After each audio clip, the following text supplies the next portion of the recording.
and welcome to Unwarranted Music Opinions. I'm June Lindberg here with Rivers Cuomo's bitch. We're Unwarranted Music Opinions, and 𝓑𝓬𝓼 number 267. This is bad. Start over. Wow. This is too bad. It's too bad. And this is the show in which we all just throw albums at each other, digest them, and then come together at the end of the week to talk about how we feel. This is a regular episode, anything goes, and since it's now all the way into fall, the leaves are falling off the trees. There's a cold weather outside. I decided to go with one of the coziest. It's like if a nice cup of chamomile tea in music form for me. It's just like the coziest, nicest, warmest album. Birds of My Neighborhood by the Innocence Mission. The Innocence Mission have been around since the late 80s. They came around in just that wave of jangle pop and indie pop that was pretty big in indie music at that time. But they got a little more stripped back and folkier as they went on. Some of their albums, like Glow, are very reminiscent of bands like the Sundays. But Birds of My Neighborhood, which was released in 1999, is more in the vein of 70s folk pop. One of the biggest inspirations for this record, and an artist who's covered on this record, is John Denver. So what we have is very, very smooth, melodic, finger-picked acoustic guitar, along with Karen Paris's absolutely gorgeous vocals. She has this very slight Irish accent, I think. I don't know where she's from, but you can definitely hear it. Like, her vocals on this record are just some of the most beautiful that you will ever hear. It's her songwriting, her vocals, her lyrics, the finger-picked guitar, everything about this. Listen to her talk about it. Cozy and nice. It's Junecore. This is just Junecore. It's very Junecore, yeah. I know. You gotta take what June is saying with a grain of salt, I feel like. This is all her. This is her. Excuse you. Like, not only is, thrashy, weird, lesbian punk rock Junecore, but this is sweet folk music, and it's so well written, and the melodies are so beautiful, but I'll talk about it after you all do. Well, this is without a doubt some of the prettiest music we've listened to for the show. It's absolutely gorgeous. The acoustic guitars, the piano, some other keyboards kind of make an appearance from now and then if you're really paying attention. There's an organ in the background. Yeah. Of some tracks. Absolutely beautiful. Wish there was some drums, like some jazzy drums, because you get that in the final track, and you don't really get it anywhere else in the album. But there's a few tracks that like some drums would have really just elevated the melody.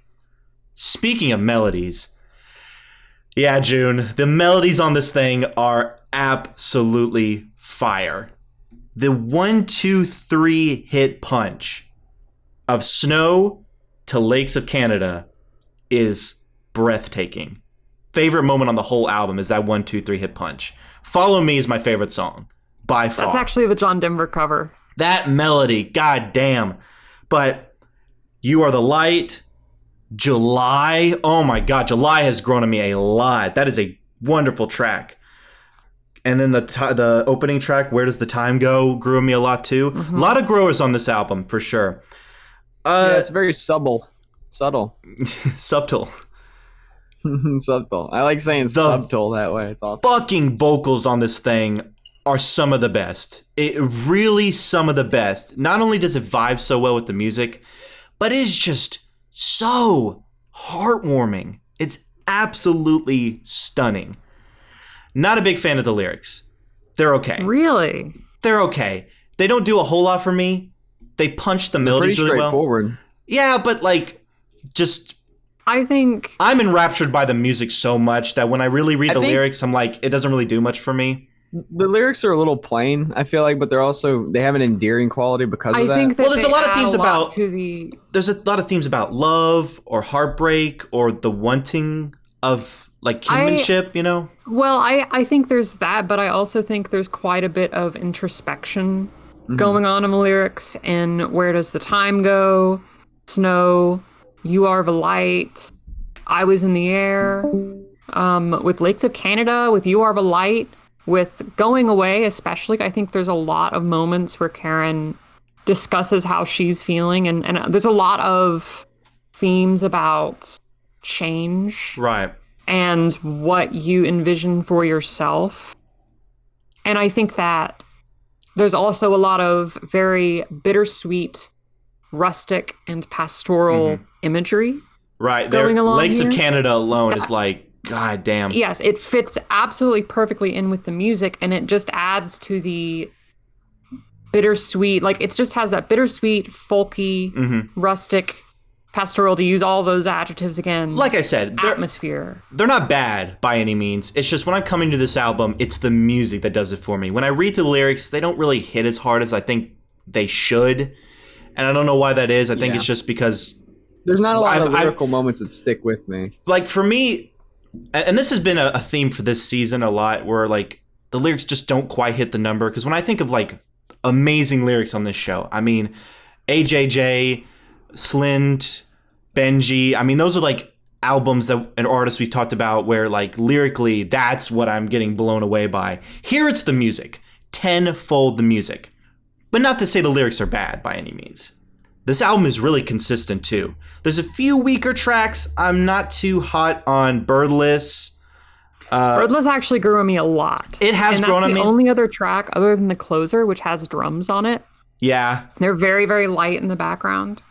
And Going Away has grown on me a bit. Oh, that's not one of your favorites, though? I mean, I really love the melody on that, but it's just kind of I think this album's a little front-loaded, just a bit, although there are some gems in the back, like July or The Closer. I think the pacing of this album is just a tad not up to speed. Standing at 37 minutes, it feels a lot longer than it is. And I think that's just because it's, contemporary folk, indie folk. I think that's just a problem you're going to come in because it's slower, more melodic music.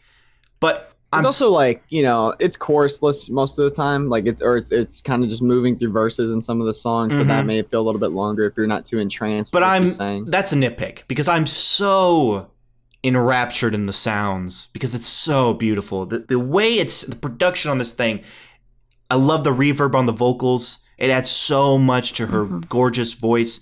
And the way the acoustic guitar just sounds so good. Full. The guitar sounds so good. I know, yeah. It like full, beautiful. Like I want the guitar that was used on this record because it just sounds so good. I know, but overall, I mean, this thing is super consistent, and that's what I would say about this week for sure was consistency. As we'll get into the Method Man discussion, but. I mean, even the weak tracks on here have something about them. I like Birdless as like a good. Pretty. I like Birdless as a good halfway point, but I just don't think the melody's as strong. And Going Away, the melody has grown on me a lot. I just think lyrically, I just don't like the placement of that track. It's the only song that's actually one of my climactic. Favorite tracks lyrically. It's one of the only ones that feels kind of climactic. I feel like it's like the loudest of the songs. I wish Going Away was the halfway point. I wish Going Away was the halfway point because I feel like the melody and the punchiness of the lyrics, while it's not my favorite, I think works better. But I mean, this thing is front loaded. So, to talk about Going Away, just to go back to your point that you were making a second ago, lyrically, I think it's actually one of my standout moments in the track listing lyrically as an introspective moment. With these words, I hope some other time I won't care so much about being understood as I do now. And then there's the very end of the track. Seeing you, I know what is right and what is true. I see the way I want to be.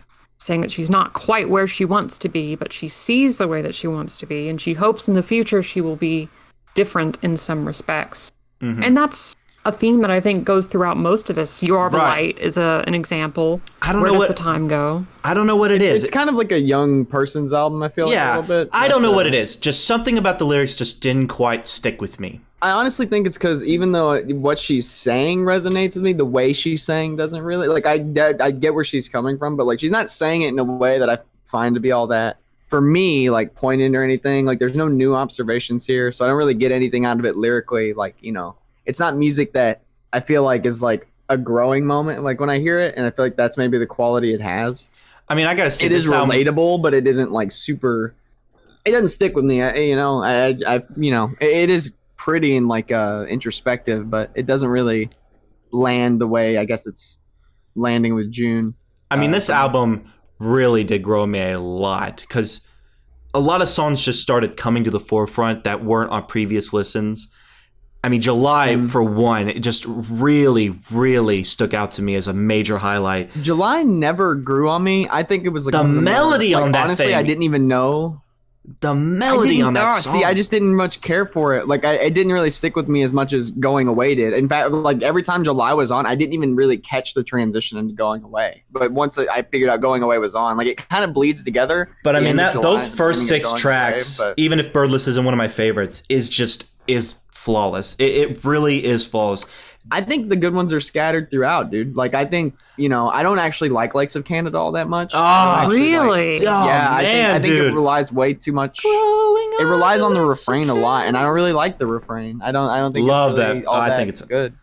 I think the song is still pretty. Like, there's not really the only song on here that's like so aloof. I can never really remember anything about, or like don't really enjoy it much when it's on. Is like July, but Lakes of Canada is, it's still pretty, but I think the refrain just goes on for a little too long. Snow is one of the best songs on it, for sure. I think my favorite songs are probably Where Does the Time Go? Follow Me is really good too. You Are the Light. She May Turn Around, and I Haven't Seen This Day Before, are probably my favorite songs. And then I like Going Away a lot. Those are my favorites, I think. Those are the songs that I could go back to, I feel like. But really, the album as a whole experience, I feel like listening to it all the way through, the best thing about it is that it's super cozy. Yeah, it's like a warm sweater. A little melancholy, but not like down on itself, It's bittersweet, and I love that about I love bittersweet music. I love music that is sad and beautiful at the same time. Even though this thing came out in 99, there's something like distinctly 90s about it, I feel like, with that like the atmosphere is very 90s. I disagree. It feels really timeless to me, the music on here. Maybe the production is what you're thinking of, but to me, the music and lyrics kind of where I'm at. Like, I are feel super like it's timeless. Super, I don't know what the word is. It's got like this 90s like alt aura around it. I can't really. That's kind of where they started. So if I guess that's true. And especially, I think Snow has almost a slowcore vibe to it. Mm-hmm. That's what it's like, slowcore. And I guess I don't know if that was like a 9, but this thing does feel very 90s to me, despite coming out at the tail end of it. If that's where they started, I guess that makes sense. It is truly amazing how this band was able to get a musical representation of a cozy sweater by a fireplace with like a warm cup of cocoa. I've never heard music that has quite captured that. Like, they sell candles with a certain scent in it, and it's like, how the fuck were they able to fit this scent in this candle? It's like you open this album and you just get fall, like a scent of fall. It's like, how the fuck did they do that? Yeah, it is true. It is a very like this time of year album, for sure. I've had this album as a potential pick for the show since I first heard it, which was back in 2018, in like October, November of 2018. So I've been holding on to it for quite some time. I think the only track I don't like is the closer. I feel like Going Away is a much better closer. I feel like the last track, I don't really like Don Paris's vocals all that much, to be honest with you. The only problem I have with the closer is that it teases me with those wonderful drums. I want more of that throughout the album. I think that really would have elevated some of the melodies. It feels like it's about to really go somewhere, and then it just sort of trails off, and it's like, oh, well, I feel like, if they just wanted to ride an instrumental out, I feel like they really could have done that on this one. I wanted something maybe more substantive for a closer. I guess I've been kind of hard on this thing. It sounds like I've been hard on this thing just because I want to, you guys seem to like it quite a bit. I just want to present those critiques, but it's good. I mean, I don't think this thing is perfect by any means. It's just most of my issues are nitpicks. And I mean, I honestly feel like if you love 90s music, you should just go listen. Like, I don't know if that's like a thing. Like, if you just love I feel like you should go listen to this thing, because I feel like it has like, that's me. Something about it is so distinct. That's me. I'm feeling like a strong 8 on this thing. It is absolutely gorgeous. It is by far the prettiest thing we've ever listened to of the show. And I can think of some stunning musical moments in albums we've talked about. Elbow. Yeah. Whoo! But front to back, this thing is just so comforting. Even if some of the songs are weaker, the acoustic guitars, the pianos and keyboards, and Karen's gorgeous vocals make this thing an absolute treat. Absolutely adored this thing. Light to decent 7 is good. It's pretty good. I just feel like it was really good. This is the kind of record that I hear for the first time and I pretty much immediately fall in love with it from the first track. I mean, look at the first track. Where Does the Time Go? which is basically just this longing for nostalgia, for old friends. But this album isn't stuck in the past. There's a lot of thinking about what's going to happen in the future and how Karen as an individual, just thinking about how she's going to change. Musically, it's just so utterly gorgeous. And it just hits that bittersweet atmosphere that I get out of music. Like, I think maybe Down Colorful Hill is a little bit more bitter than it's sweet. But for example, like Michael, the song Michael at the end of Down Colorful Hill, which is that bittersweet fall autumnal timeless sound. It's timeless. I absolutely adore that sound in folk music. This to me is like a decent 9. I'd say I agree with Brian actually about the closer. I think that it has an idea, but it kind of just fizzles out by the end. And I think Going Away probably would have made a better closer, as it is kind of climactic and it just hits that high point. But yeah, I adore this record a lot. This is absolutely a favorite of mine. Follow me. Na, na, na, na, na. Oh, I meant to say, she sounds like Jane Seabury on that track, which is funny because the Jane Seabury track's also called Follow Me. But it does sound like that to me, her voice a little bit, on that song in particular. My pick was Method Man's debut solo album, also the first solo album to be released post 36 Chambers by a Wu-Tang member, Tical. 43 minutes, hardcore hip-hop. Sounds a lot like 36 Chambers, to be honest. It's a very close, but, you know. Well, it's produced by RZA. I believe RZA's on production. Yeah, and it's not really that far off of, like, what they were doing on 36 Chambers. Other than that, this album is pretty much all Method Man. I mean, there's some features on here, but it's pretty much all him. While this album is acclaimed as far as, like, solo work goes for the Wu-Tang, the other stuff gets a lot more credit. So, which I haven't heard any of it, so I don't know, but it definitely, like, Return to the 36 Chambers and Iron Man, those two respectively get more attention than this thing, I feel like, ever does, as does Liquid Swords. You know, this is not really the first one that comes to anyone's mind when they tell you to go to post Wu-Tang stuff, it looks like, anyway, just from, like, a quick look around online, looking at, like, what they're, but at the time that this thing came out, it was critically acclaimed and had, like, 2 amazing hit songs off of it, which was Bring the Pain and All I Need.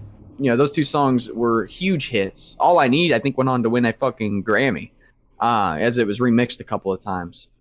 So it did have critical success. It landed at number 4, I believe, on Billboard's top albums, and it was number 1 for hip hop when it arrived.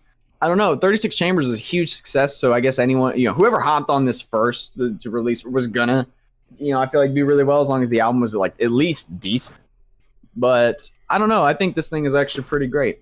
While it doesn't, I guess a few things to get out of the way, a few caveats. Even though I think it's great, there are a few, like, kind of lackluster tracks on here, but I feel like each track does manage to shine in its own way.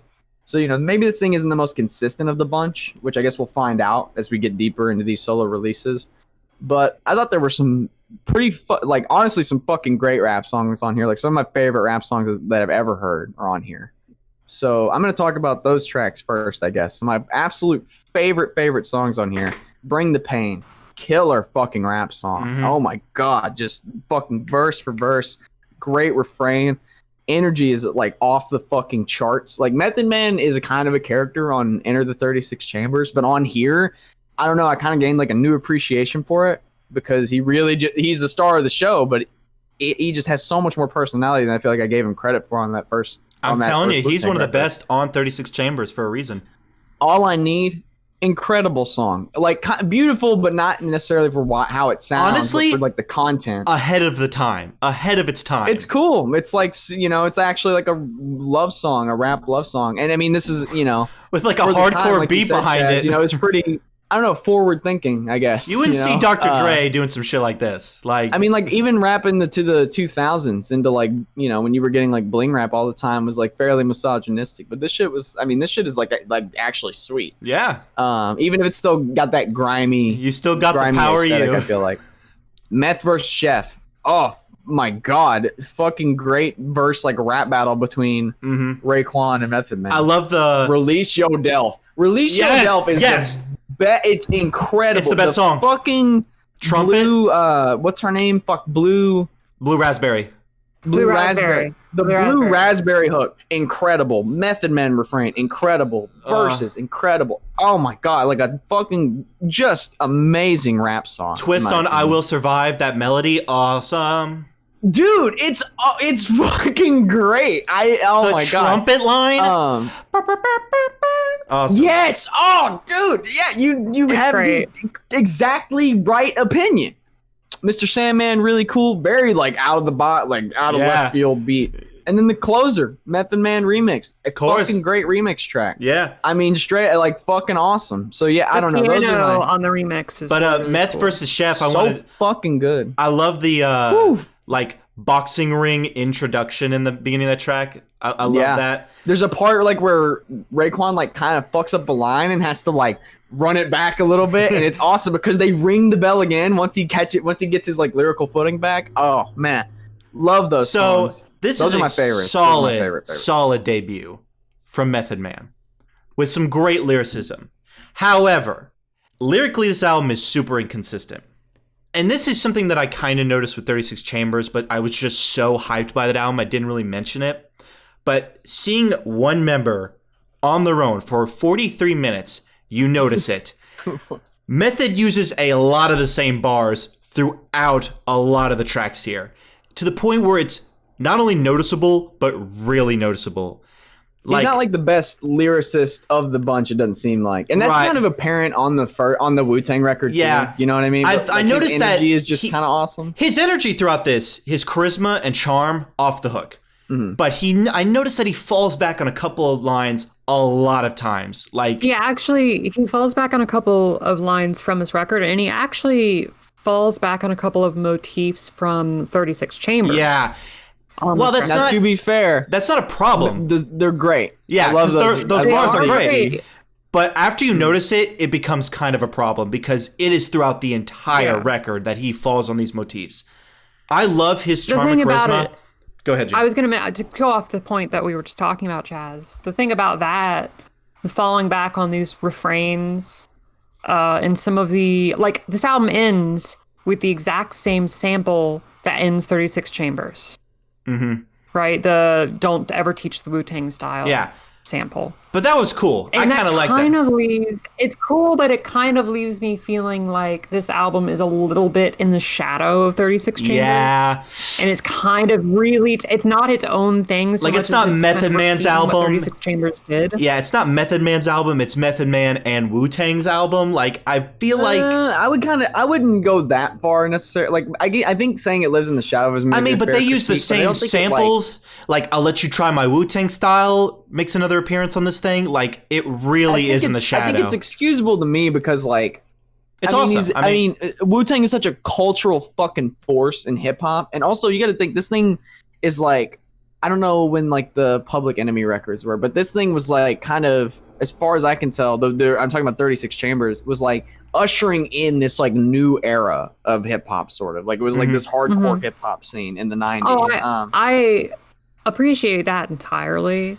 But I think that when we're talking about Wu-Tang solo releases, the records that people talk about mostly nowadays have sort of their own style to them. Yeah. Whereas I think that even though Method Man stylistically, just his performance, hearing Method Man rap for 43 minutes, totally cool with that. I love his charisma and his style.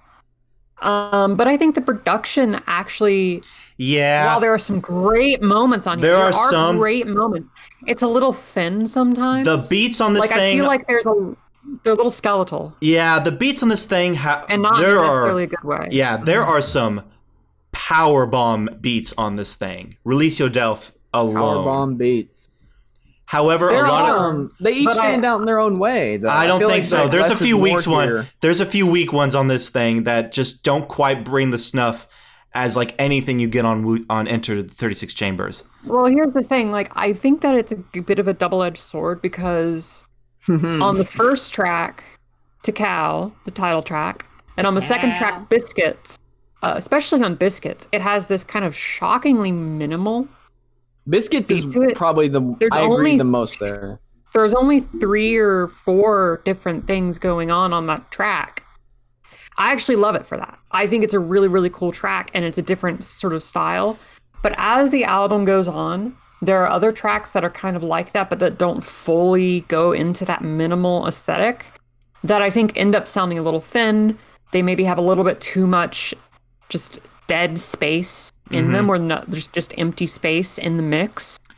And where I feel like the idea that they had could have been expounded upon more with, more sampling, different drum fills, just something to bring the beats to the next level. Well, on their own, they're good. They're just a little lackluster sometimes. Also, I feel like there's a few times that maybe I guess the beats that stick out less to me are on PLO style Biscuits and What the Blood Clot to some extent.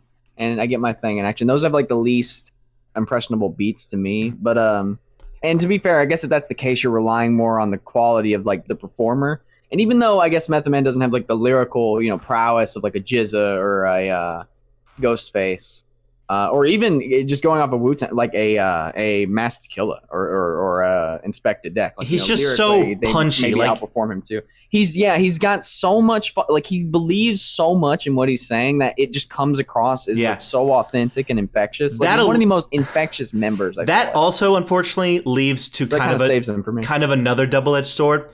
I love his cadences a lot on this, but I also don't. There's a lot of times where like he runs out of breath and his voice cracks. I don't know if I'm a fan of that. It's like, you could have done another take, buddy. I feel like it leaves... This thing's also like kind of lo-fi in some respects too. A few. I just think... I think the mixing is off a little. I think sometimes the vocals are mixed too low. Yes. And nothing just has the punch that it needs sometimes. And I feel like, I love that it's kind of rough around the edges. Like I said, the voice cracks and stuff. But it's like, it just comes to a point where it's like, I would expect more from someone of this caliber and this following. But again, sometimes it's charming. That doesn't particularly bother me. Well, sometimes it's charming. To me, that just gives it character. I feel like the character is in the lyrics. When it comes to rap, the character is all in the lyrics and the delivery. And sometimes I feel like it's there, and sometimes I feel like it was a little weak. This thing's a little long, too, at 43 minutes. This could have been stripped back just a smidge. Some of the songs just go on a little too long. Well, the thing about that, I appreciate it for being 43 minutes long, because hip-hop albums at this period of time are usually like 50-something minutes long. True. At a minimum. They were filling up the entire space on the CD. I still think at 43 minutes it's a little long, but that's just me. I feel like that's just because some of the songs are a little weaker and they're spread throughout. But, I mean, the highlights on this thing are so goddamn high. That tends to be the critique, is like they're amazing highs and like it's a little inconsistent. And I guess I see that to some extent. But you're right, don't Brian. Find it to be all that inconsistent. I just think it's like like I'm never really like wishing a song. There's just some songs that are like, really what happens is some songs just pale a little bit compared to others. Like I think the first two tracks are good on their own. But you get Bring the Pain and All I Need right after that. Like What the Blood Clot's pretty cool. And then you get Meth vs. Chef, which is awesome. Sub Crazy's pretty cool. You get Release Your Delf, which is like a fucking amazing song. It's a consistent record. Pretty cool. I think it's consistent. I get my, for me, it's like, I guess every other track kind of impresses me so much that the track before I agree. And I would agree. I just think that's only, it's true for most of the record. And you're right, Brian. You're totally right, because even the songs that are weaker have something about them that make them stand out. I'm just Sub Crazy point. Like, my biggest point with that would be Sub Crazy. There's a really weird effect. I mean, the song is titled for the weird, like the bass drum on that fucking song sounds nuts to me. I don't know if it stuck out to either of you, but it sounds pretty fucking nuts to me. That's one of the more weirder left field beats on here, I thought. I think my biggest disappointment is the beats, as we were talking about. And the fact that this was produced by RZA as well leaves me scratching my head of why that is, because there's one moment, and I think it's the second track, I can't remember. Maybe you guys will know when I start talking about it, where a beat is set up and then it switches, and I'm like, why are we going with this beat? Because the first beat you had was so much better. I hate, it's like, I don't know, there's just a few moments where it's like, why would you not go with the original idea you had, because it sounds so much better than what you stuck with? And I praised RZA so much on Into the 36 Chambers that the fact that I didn't get more of that on here, I don't know. But when the beats shine, they shine like a fucking sun, like with Release Your Delf or Bring the Pain. But I don't know. I feel like that's my biggest issue. I'm actually in agreement with Chaz here. I think that the production is kind of flawed. I think the record overall has some flaws, despite being a really fucking good time. Like, yeah, throw this record on, Method Man for 43 minutes. Kills He's it. a great rapper and character. There's some great songs on here, and even the lowlights aren't particularly low. They're still good. So this album isn't bad, or even like, it's not great. even like mid, really. It's still really good. Yeah. But it's just a bit flawed. I'm feeling a decent 8 on this thing, because even as we mentioned where it's weak, there's just so much charm there that it elevates it a little bit. And of course, the highlights on this thing are so boss. I just love this thing. And it really is just more and more apparent that I'm a huge Wu-Tang fan that I never knew I was, because so far my interactions with this group have been awesome. And I've only had 2, Enter the 36 Chambers and Tical. Also, I know it's called Tical because they say Tical like 40 fucking times throughout the whole record. That's my biggest issue, is they say Tical too damn much on this thing. Yeah, that's my biggest issue. They say Tical like, I should have counted. How many times they said it, but they say it a lot. Like, they want you to know that this album is Tical. But anyway, I love it. For me, I'm at a decent 7, I think, with this. It's really good. Some great songs on it. I think it's weak in some respects, but it absolutely deserves to be listened to. And I would absolutely recommend people check it out. I don't know. I feel like maybe, we'll see as we go on. Because like I said, I haven't heard any of this solo stuff myself, so I'm getting it for the first time too. But I don't know. I feel like maybe this thing's a little bit slept on in the greater scheme of things. But maybe I'll hear the other ones and be like, okay, I thought this shit was good. Yeah. Like this is a little baby time compared to the other ones. But, as it stands now, I'm feeling like a decent to a strong 8, I would say. I think it's a pretty fucking awesome rap record. Like I said, I think it's dope, too. Like there's some gems. There's some total gems on here. I guess the issue is... It's worth hearing for sure, even if you're maybe least... Like, you should get to this if you're going to get to the Wu-Tang solo material. I guess my issue came from that I'm riding the high off of Enter 36 Chambers, which just blew my mind. But, I mean, this thing is solid as hell. And I appreciate you picking it, Brian, because you, as well, have got that good power you. Thank you. You got the good power you as well. Truly, It was the Meatmen who sucked in the end.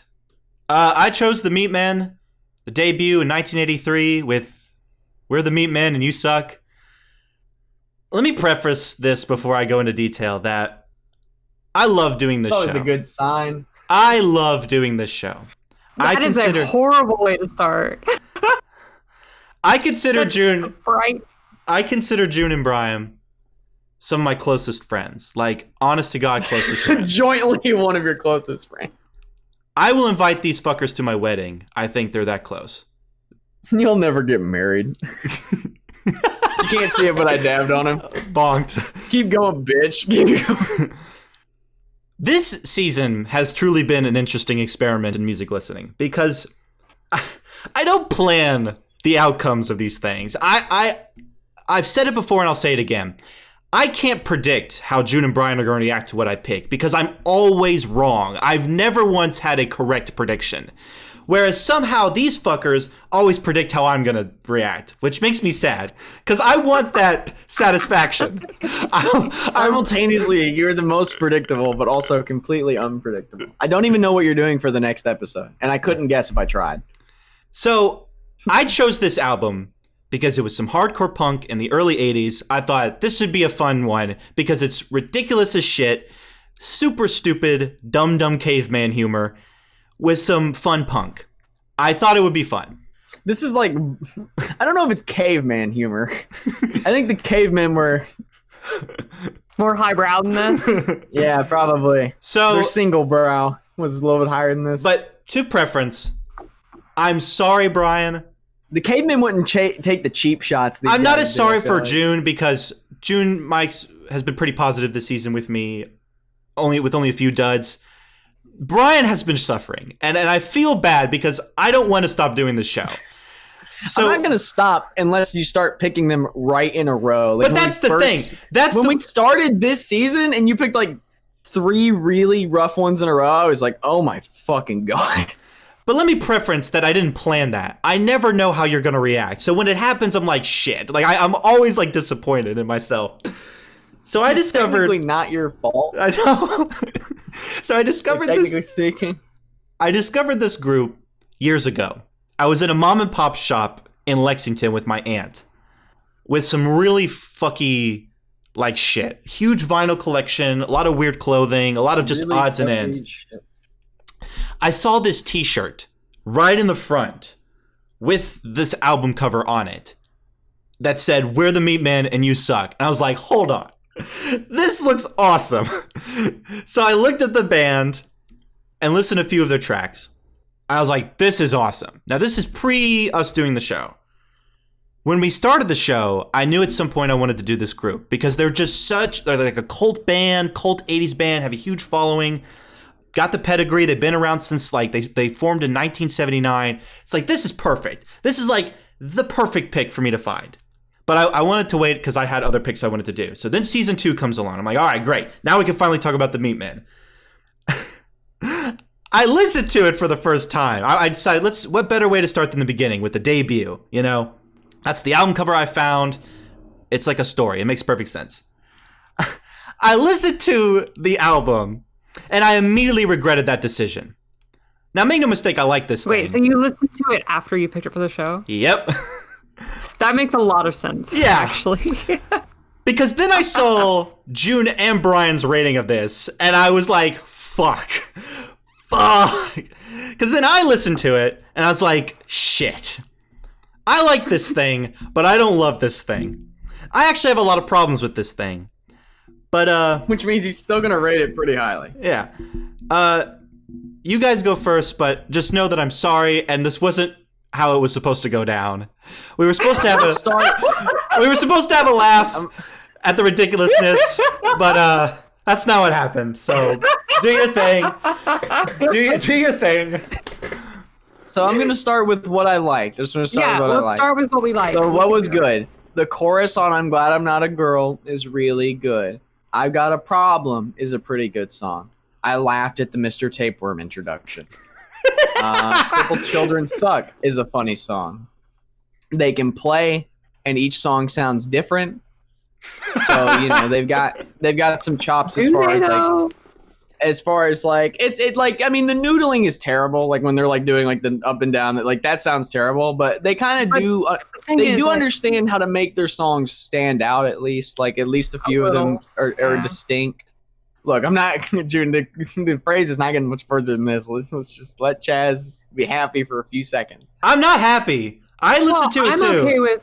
I think the music on here, like with songwriting, really isn't that bad, and it's actually also fairly standard for early '80s hardcore punk, and not in a bad way.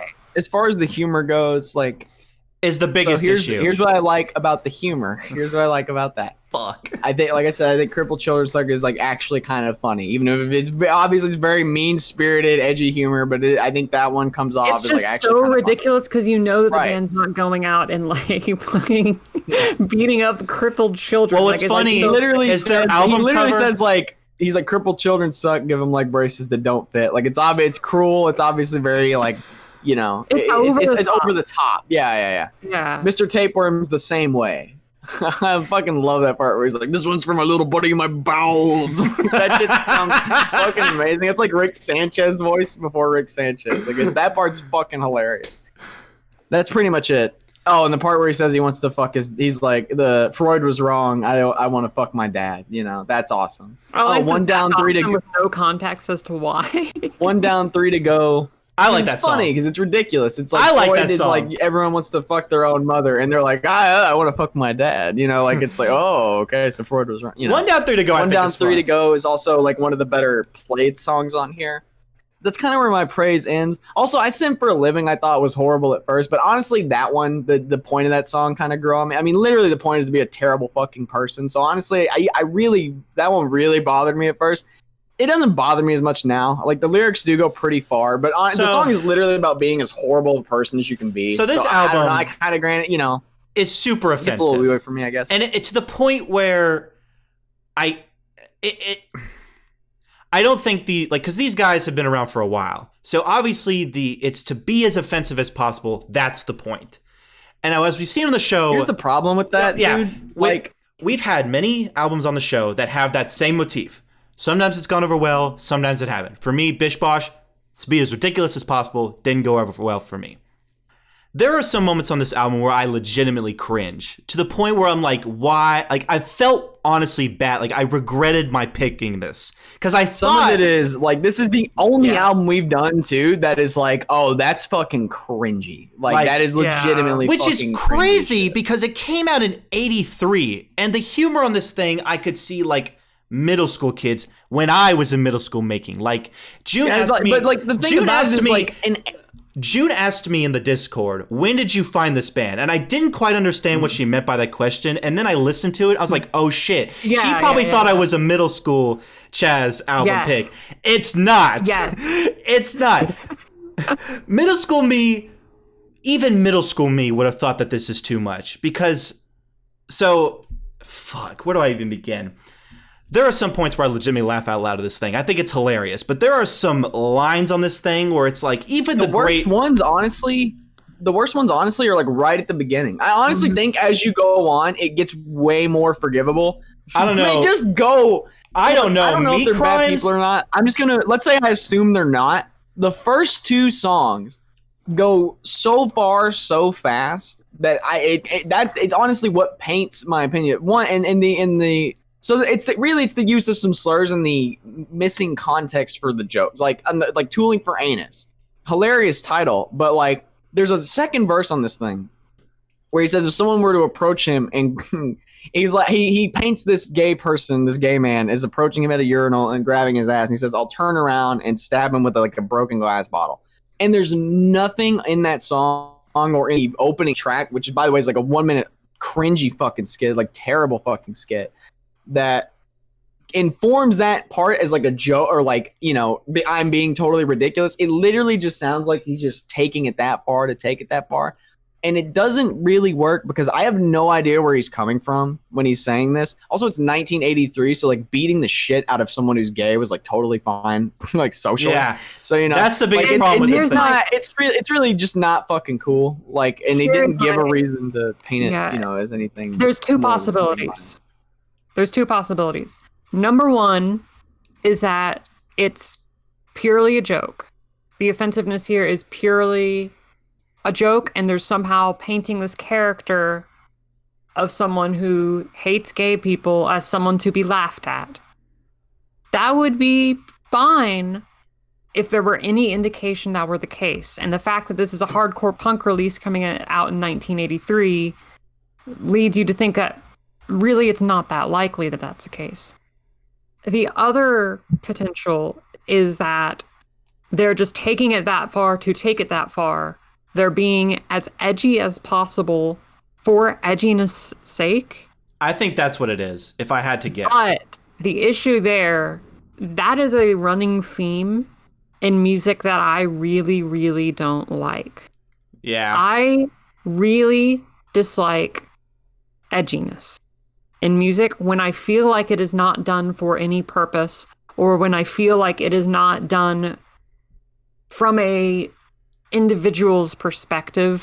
For example, like if an album is edgy and has edgy themes, but it's about someone's particular experiences, if an album is super dark, but it's about Shoo something that someone, yeah, exactly. If Shoo's a perfect James example. Stewart has dealt with some serious shit, and that album that we discussed was about some serious shit, but it's not like he was just thinking to himself, what's the most disturbing thing I can think of? I'm going to put it in a song. He was talking about shit that has actually happened and commenting. We haven't really even seen how far Shoo has gone. I mean, they go even further. I mean, they have tracks that are like, they have tracks titled like "I Love Abortion" and stuff like that. You know, right? Like, I mean, they go very, very far with their, you know. This feels like it's just edginess for edginess' sake, and that's something that I really don't connect with in music personally.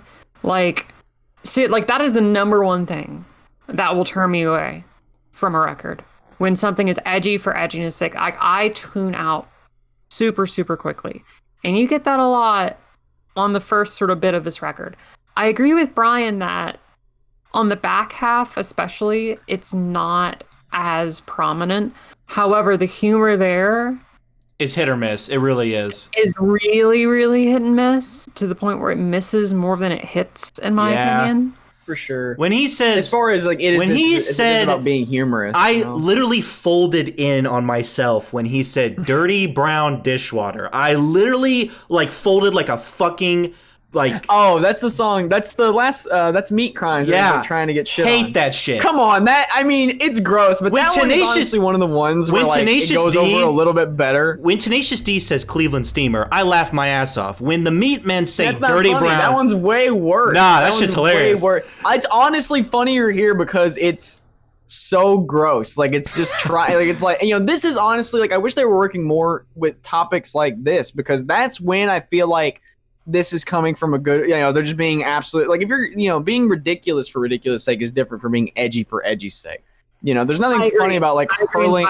So case in point, 1 Down 3 to Go, which is a song about killing all the Beatles. And so that shit makes me laugh. You know, I love which that song. Which has not aged well necessarily, but you know, he's like, oh, I want to kill the Beatles, fuck the Beatles, stinky hairy old man. But then he calls Yoko Ono a slur for like no reason. You know, and it's like, why? It's like, why? Like this is everything was fine. You know, that wasn't the joke. Yeah, so like why are you... and tooling for anus, like just she's not in the Beatles. I hate calling it that because I hate having to say the title of the song, "Tooling for Anus." I mean, the title. It's so violently homophobic. It's not a joke. Yeah. No, I don't. It's like like Meat Crimes, for example. This guy just going like, "Oh, I love to be shit on," like, is a joke because I really doubt this dude. Like whatever, you know, it's just so ridiculous. But the views expressed on the aforementioned song were very much real and are real to this day. And there's no like joking about it. It just seems like a straight up song where he's saying he's going to commit a hate crime. Like I said, like the in the lyrics, I don't. When the song is, I feel like I should mention, I don't agree with half the shit said on this album. Actually, I don't agree with like 75%. Be real careful about the 25% that you identify with. I mean, you're gonna shit post your way into a 4chan board, buddy. Mr. Tapeworm is a hilarious song. I love Mr. Tapeworm. That's probably one of my lead into Mr. Tapeworm is funny. Everything else about the song, and that's honestly that's one of the things here too, is like it's hardcore punk, and like honestly, while some of it like is kind of good, like I mean like very like the chorus. I'm glad I'm not a girl. I'm like, hey, that's actually a pretty good chorus. What saves it for me is like the music. I love the music on this thing. It's fast. I love the drumming. I love the crunchy guitars. I love how raw and gritty this thing sounds. It's pure hardcore punk. The problem is the humor on this thing hasn't aged well at all. Like even for '83, I feel like this is too much. And there's nothing wrong with that on paper. The problem is, as we mentioned, is where does the joke start and where does the joke end? And it sucks because I like this thing, you know, on a background, and the music really does save it for me, but fuck, some of the lyrics on this thing are just genuinely awful. Like, and not even awful like that because like they're a bad, like died sick, bad lyrics, haha, pee. It's just cringe. Like it's cringe. It's just fucking cringe. Actually, I take it back, Chaz. There's one other band that made me cringe on this show. It's actually Died Sick. Continue. Yeah. And that's coming. So, you know, fuck you, Brian. You know, that one I'm intentionally... The second one's good. I hope for my sake it's good. That one is I'm intentionally hurting you for, is Died Sick pick. That one I'm excited to hurt you with. But this was not. I was expecting to come in here, we were all going to have a laugh with the ridiculousness of this, because I get like a Butthole Surfers vibe from this on paper, or like a fucking... Early Residence, early Ween for sure. Also, June, I listened to Poop Ship. What about this made you think Residence? June, I listened to Poop Ship Destroyer. That's a fucking banger tune. Don't ever try and make a point about Ween's humor. That song's awesome. This thing just kneecaps itself with the first track, like it really does, because the live cuts in this thing, while hit or miss, shotgun blows its own leg off. It really does. Like it just like it. All right, we're done. It goes like I don't know, and it's 83, and they're like young men, so it's honestly hard to give them any fucking credit, because like, you know, it's not exactly I guarantee you, because I didn't grow up with fathers or father figures like who were like all about, hey, you know, the gays are fine. Like usually that wasn't the case. Like usually it was, you know, I have literally watched my dad see like two men kiss on a TV, and I watched him sneer and say fags. So like, you know, they probably didn't grow up around the most accepting men either. So it's really not too far fetched. It's honestly more far fetched to say they were bad. They were homophobes. I mean, honestly, I'm sorry. It's more far fetched to say they weren't homophobes. In my opinion, I grew up in a time like early 2000s humor where calling things like, oh, that's gay, like not even like, if it's clearly not even homosexual, it's just, it's gay, is like a way of... You're just associating, yeah, it's like, that's bad. I mean, people still do that. People still fucking do it. It never was taken to a point where, like, hurting them. You know? If, like, I had to give that era of humor some credit.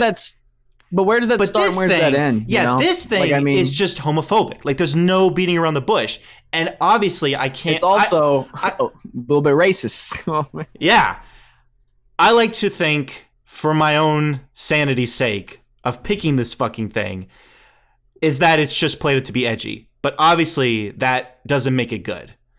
I thought I was like a decent to strong 7 on this. I'm like a strong 6 to a light 7. I mean, you should look more in... honestly, like, I'm not trying to dunk on you or, like, be mean or anything, but, like, you should look into shit more before you pick it if you're gonna, like, you know... Well... Like, I don't know, needle drop the fucking thing at the very least, because this thing is, like, more problematic than it is good or enjoyable. Like, I mean, sure, there's some stuff on here that's pretty decent. Here's really what sinks the ship on this thing, besides the homophobia and the racism, is, one, way better hardcore punk out there. Easily. So if you like the aggression and the nastiness of playing, there's at least 5 other bands that are way better than this fucking shit. Yeah. 2, the tracks have nothing to say, so there's nothing to come back for unless you're just kind of like an idiot and like this that much. If you think the idea of someone getting shit on is that fucking funny and you love hardcore punk that much, here's your Venn diagram in the middle album. But honestly, at the end of the day, this thing offends me for the wrong reasons, is probably coming from a bad place, hasn't stood the test of time. Yeah. Who gives a shit about it? Really? On it, like, that's honestly how I feel. Nothing on here is like so amazing I would go back to it ever again. You know, whatever. Fuck them, honestly. It's like, you know, strong 2. Who cares? It's totally forgettable, pretty bad, and super offensive, and not from a good place. Fuck this album. You know, it's not the worst thing we've had to listen to for the show, but I mean, you know, I would rather listen to worse music by better people. I hope they're better. I hope they're better people now. They are. You know? They went. No, more you with don't know. Don't say they are, dude. You don't want to. The cart has run over the horses. You got to be careful. You don't know them. You know, for all they know, they still hate these. Well, they have an album. They still hate the gays. They have an album called Toilet Slave. So they went more with like the back half. We're not doing. No, I'm not letting you pick them again. I'm not going to. You fucker. I'm not going to. Don't get it twisted. Don't get it twisted. June, give it something under 5. We're out of here. Let's just get on with this. Light 3. I love hardcore punk, and I think that some of the instrumentals here are pretty cool, but Brian pretty much described my feelings towards it. I guess, you know, if there are some redeemable qualities about this thing, there are some humorous moments that work. And like Chaz said, if you were going to throw it on the background, let's say you turned all of the vocals from saying words to like the Charlie Brown parents. Yeah. This would be a pretty cool record. It would be a pretty decent. Because I didn't understand. When I listened to it the first time, like when I found the band, I didn't really pay attention to lyrics. That was my first mistake. But then I had to, like... dude, I mean, I heard this... That's funny. So you heard it for the first time and you liked it, right? Like, you were like, oh, yeah. It's just pretty tight. I was like, ooh, dude, like, when I heard 1 down, 3 to go, and I was like, 1 down, 3 to go, like, the drums kicked in, I was like, yeah, like, this sounds awesome. But then... I straight up... I heard it the first time, and I was like, I might not even listen to this again. Yeah. Well, it's short songs, hardcore punk, less than... Thank God it's only 24 minutes, and that 24 minutes is quick. 24 minutes is long for a hardcore punk record. It doesn't slog. Yeah. There's some minor thread EPs out there that aren't even half as long as one Mark Kozlik. So, you know, I mean, I don't know. They're kind of slacking. Point I want to make is, anyway, I'm sorry. Anyway, let's not give this thing any more airtime. This is the only thing on this show I would say. Don't listen to this. Don't worry about it. If you've stumbled upon this and you have, or for whatever reason you're curious about it, if you're that niche that you found this show looking for this album, timestamp this point, Chaz. Just skip this. Who cares? Just go listen to Minor Threat. It's probably better. I've not heard it. It's probably better. It is better. It's better. Yeah, it's probably similar. Black Flag's probably better. Listen to if you like this humor, listen to Butthole Surfers. Listen to early Ween. If you're like, I'm apolitical, I don't really care, and you're just kind of a thoughtless piece of shit who doesn't really give a shit about anything other than what's going on inside your own head or inside the walls of your bedroom, then yeah, listen to this. Who cares? Dig the hole deeper, you fucking moron. I like it. The show's so small that you can say that, and it's like, whatever. I don't give a shit if they did. Fuck them. Who cares? I don't really identify with the person who listens to this album and really likes this album, and I don't really care to be divisive with that kind of person either, because they're not really thinking, and I am, and I think you're fucking stupid. So stay away from me. Keep your bad music away from me. Unless this is just like a weird or this is like an ironic thing. You're like, oh, this is like something we listened to back in the day. It hasn't aged well, but I'm nostalgic for it. That might be kind of different. I don't know. It's person to person. But odds are you're a fucking idiot. No, listen. Who cares? Why waste your time? I mean, the people who made it are fucking idiots, but they can kind of play. They can kind of play. I mean, there's a couple of songs on here. It's like, hey, you got some chops as far as songwriting goes. I mean, it's not, like I said, I'm glad I'm not a girl. That's a fucking great chorus. I don't get offended easily. Even really edgy shit, I don't care. I don't get mad as Brian does, because like it's there. There's nothing you can really do. There's nothing you can really do. What pisses me off about this thing is how the potential there. Because when it's funny, I'm laughing out loud. But there are a lot of moments where like my eyes go up and my eyebrows raise, and I'm like, shit. Like I don't like. It's in that moment where I don't want anybody catching me listening to it. It's that kind of cringe. You know what I mean? I'm mad because this didn't go the way I wanted it to, and I'm pissed about it because Chad, you gotta start screening these things. I mean, you really do. But the fun is in the initial reaction. That's the fun of it. I know. It's just a little obscure. I mean, you couldn't have predicted how bad it got, But yeah. You should have. Like, there's when I see a title track called "Tooling for Anus," I'm like, yes, we're in. Like, this is gonna be only you fucking knew. Yeah, absolutely. Absolutely. I don't like. There's some albums that I have, Chaz, that are as obscure as they're like some old singer-songwriter that were famous in their day but are not famous now. Like, have not really some. I'm screening them. I'm like listening to. I'll like needle drop a couple of tracks. I'm like, okay, is this album famous for hating blacks or something? You didn't screen Seether. I just don't want to fucking. You didn't screen Seether, Brian. You didn't screen Seether. I did 9 years previous. Hey, they might be annoying and edgy and stupid, but they weren't running around calling people slurs, all right? Yeah. Now they might, but they didn't on the album, so my hands are clean. Point is, I will promise. Your hands are covered in brown toilet liquid, whatever. Dishwater. Yeah, I've got brown dishwater on my fucking hand. Literally folded in on yourself. Point is, I can solemnly say with such confidence that from here on out there will not be a pick that's like there'll be cringy picks for sure, but there'll be nothing that's like this is like bad cringe. Yeah, this is bad cringe. There'll be no bad cringe. This is bad cringe. Good cringe. More good cringe is like. Actually, I guess I enjoyed cringing at this more than I enjoyed cringing at Diet Sig. I know Diet Sig is kind of like part of our lore now, and this one I kind of just want to forget about. But cringing at this was way more fun. Because Diet Sig was like, yeah, this is awful, and I just felt bad. But like now, having talked about this one, it's still basically a steaming turd. But it was kind of. So I'm sorry, I goofed. This is one of my bigger goofs, but at least the music's all right. That's like the only redeeming thing here is that the music's all right. So just put it on in the background if you have to listen to it. If you're a masochist. No, stop encouraging people. No, stop. No one's listening to it now anyway. Just let's full stop here. Is way like, if we're gonna find some obscure hardcore punk that we feel like didn't get its credit in its day, can we please just forget this thing existed? Who cares? The Meatmen's a terrible fucking band name anyway. It's clearly all one big not funny shit post. But the Beef Boys, but the Beef Boys isn't. The Beef Boys isn't. Correct. And nobody out there will get that, and I'm okay with that. No. But that's why. Yeah, no. The Beef Boys. Shit. I could cry. So next time. We got off on a tangent there.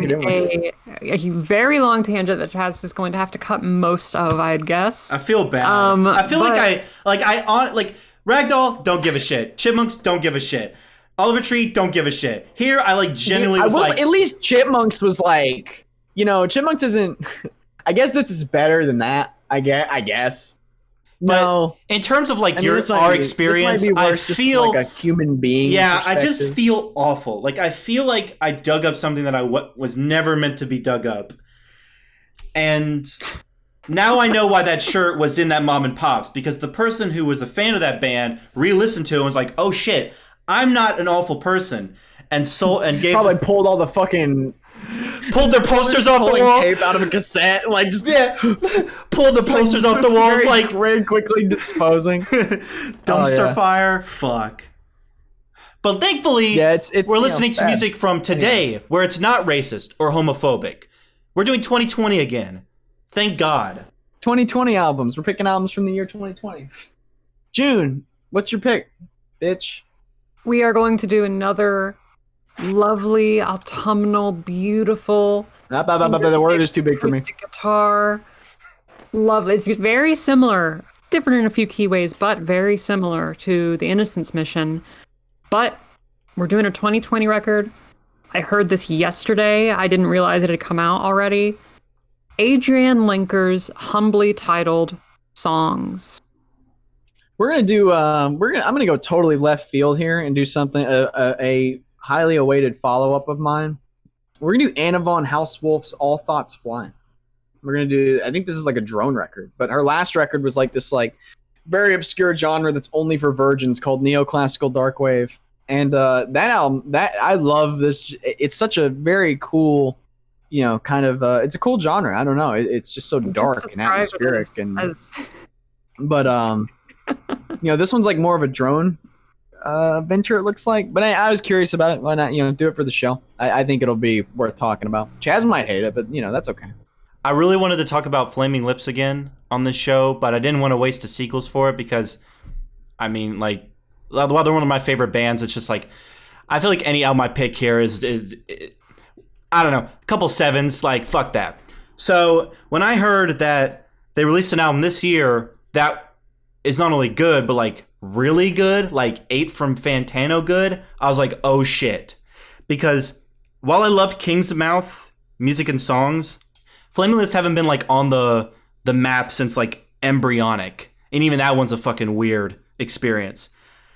But like The Terror was shit, so they've been really hit or miss lately. They're back though, and I'm excited. Apparently, supposedly, with allegedly. The album American Sexually? Head. What? American Head by the Flaming Lips. Neo-psychedelia, dream pop, all the good shit that I love about Flaming Lips. Concept album, okay. Oh, that dream pop outfit, Flaming Lips. Yeah. All the pieces are here. So I'm excited to talk about this band again, but also excited to talk about a good album from them. So, should be fun. Chaz, do the outro. This has been Unwarranted Music Opinions. Don't be racist. Don't be homophobic. And if you make music like that, have a point and be funny, at least. And don't listen to the Meatmen. And if you're going to pick something that is like that, listen to it before you pick it. Maybe know what you're getting into a little bit. But the joy of the show is that we don't know what we're getting into. And that's kind of the fun. There was no joy this week, Chaz. There was no joy this week with your pick. Up until now. That's because we just dunked on the Meatmen for 40 minutes. Hurry up, my butt itches. Get us out of here. I want to scratch it on the air. See you next time for new albums. Yay. You gotta say who you were with. This has been Unwarranted Music Opinions. I'm June Lindberg, and I was here with Chaz Jenkins. This is why I don't do the fucking intros and outros. I suck at this shit. And Brian Courtney. I'm the greatest. It's me. And we'll be back next time.